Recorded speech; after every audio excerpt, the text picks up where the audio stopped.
Welcome to Entrepreneur Startup Stories. Today, we are going to learn some basic terms related to cybersecurity.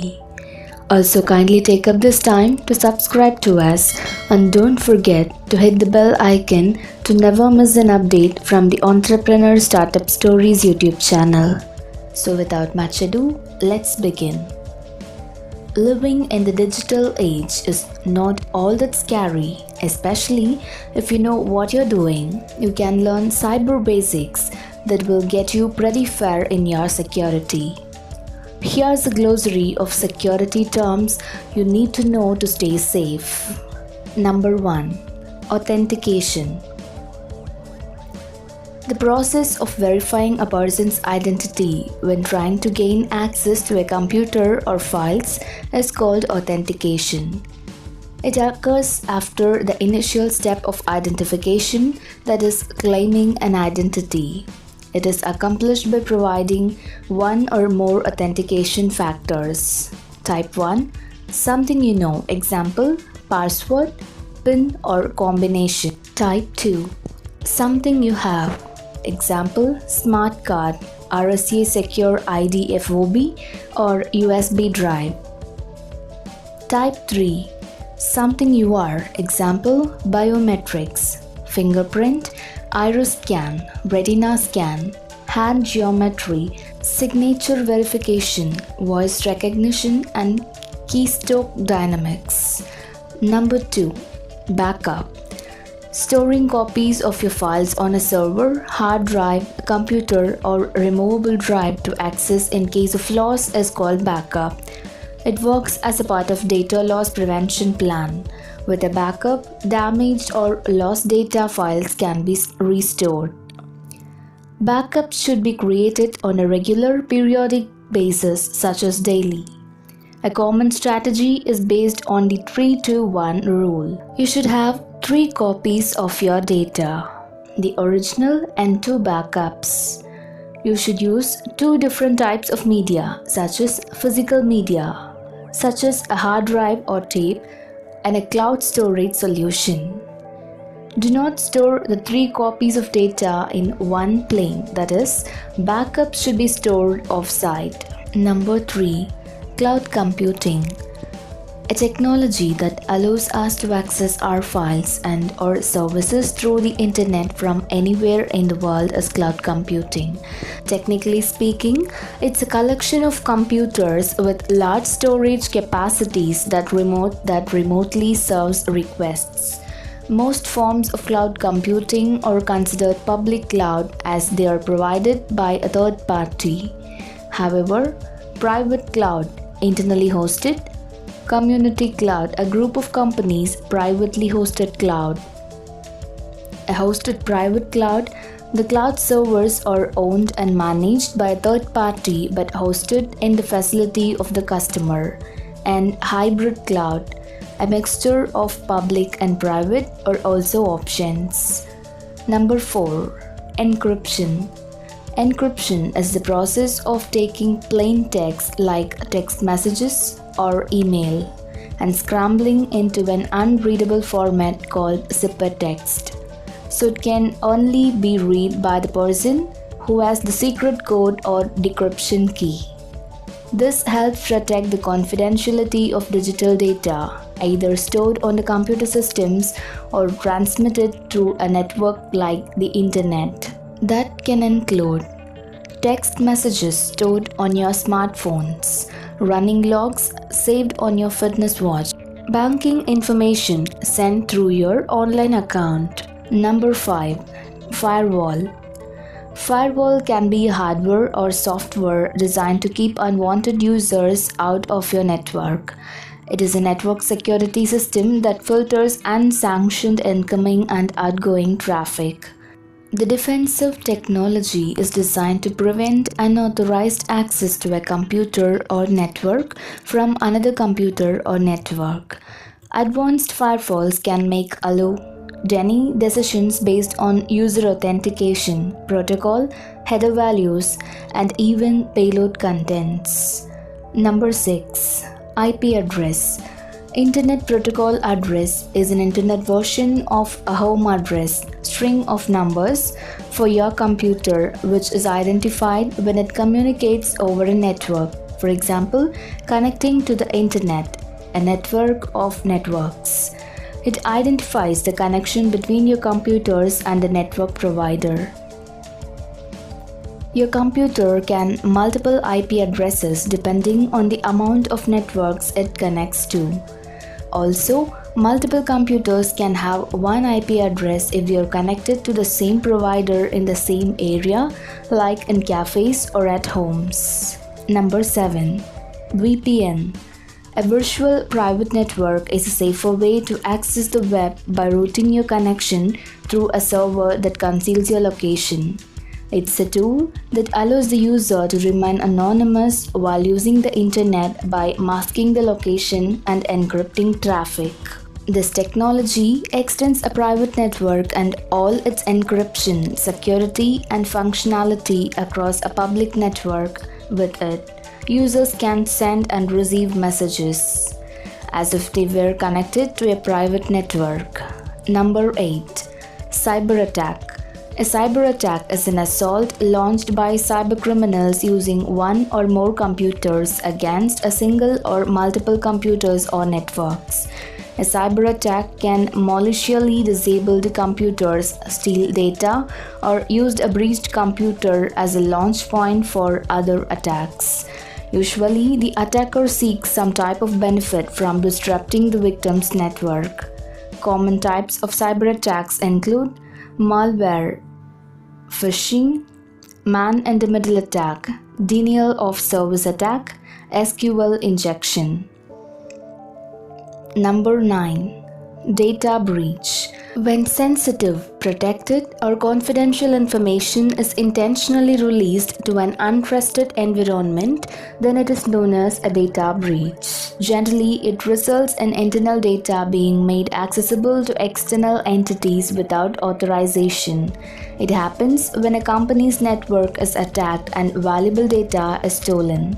Usually, personal information, login credentials, credit card detail, and social security numbers. The stolen data then can be abused in myriad ways, held for ransom, sold on the darknet, and used to make purchases. Often, hackers try to crack email passwords, then test those login details on other popular sites since many people use the same credentials for multiple accounts. Number 10. APT. Advanced Persistent Threat is a high-level, complex attack aimed at obtaining sensitive data over a long period of time. Skilled and determined cybercriminals can use multiple vectors and entry points to navigate around defenses in minutes and evade detection for months. Because of the level of effort needed to carry out such an attack, APTs are usually leveled at high-value targets such as nation-states and large corporations with the ultimate goal of stealing information over a long period of time rather than simply dipping in and leaving quickly, as many black hat hackers do during low-level cyber assaults. Number 11. Cracker. Cracker is the proper term to refer to an unauthorized attacker of computers, networks, and technology instead of the misused term hacker. However, this term is not as widely used in the media, thus the term hacker has become more prominent in spite of the misuse of the term. Crackers are also called black hats. They look for backdoors in programs and systems, exploit those backdoors, and steal private information for use in the malicious way. When they break the security of the network, they do it illegally without the owner's permission, and they do it for the personal gain. The skills and knowledge they possess are used expressly to breach security with malicious intent. Their goal may be to steal credit card information, to get private data that can be leveraged for illegal activity, to get private data and sell it, or to simply destroy the data. Number 12. Hacker. Someone who violates security to access data for a malicious reason is known as hacker. Hacker can range from professionals who are skilled programmers to those who have little to no knowledge of the specifics of a system or exploit but who can follow directions. In this instance, they are called script kiddies. Two types of hackers: white hat hackers, black hat hackers. White hat hackers is a cybersecurity expert who tests a system by running mock cyber attack to discover potential security vulnerabilities. These hackers breach the network to gain sensitive information with the owner's consent, making it completely legal. Black hat hacker is a person who tries to break into a computer system by exploiting cybersecurity vulnerabilities. These hackers break into the network to steal information that will be used to harm the owner or the user without consent. It's entirely illegal. Number 13. Keystroke logger. Keystroke logger records keystrokes to secretly capture information like passwords, usually designed to steal credentials and sensitive data, but also can be used for relatively harmless goals like supervising employees' activities or watching children. It can be a software solution or hardware device used to capture anything that a user might type in, including password, answer to secret question or details, and information from emails, chats, and documents. This user is typically unaware that their actions are being monitored and that a hacker now has access to password and other confidential data. Number 14. Malware. Software intended to carry out unauthorized and harmful actions on a computer is called malware. There are many types of malware programs with different goals: to steal or delete users' information, to steal computing capacities, to spy or to destroy a program. Malware includes a wide range of types of malicious program, including virus, worm, Trojan horse, logic bomb, backdoor, remote access Trojan, rootkit, ransomware, and spyware, adware. Number 15. Ransomware. A form of malware that deliberately prevents you from accessing files on your computer, holding your data hostages, is known as ransomware. It will typically encrypt data so the victim can't access it without the decryption key. To get one, the victim must pay a ransom, usually within a designated period. Attempting to access the encrypting files triggers a ransom note which claims you are logged out until you make a payment. The messages sometimes pretend to be from an official government agency accusing you of committing a cybercrime, which scares many into paying the ransom. Payment is often demanded in Bitcoin, an untraceable digital currency, for example, WannaCry ransomware. Number 16. Spyware. Spyware is a type of malware that monitors activity or information on your computer without consent and sends it to another person. Spyware is used by hackers to spy on you so they can access personal information, bank account details, online activity, and anything else they may find valuable. On mobile devices, spyware can log your whereabouts, read your text messages, redirect calls, and much more.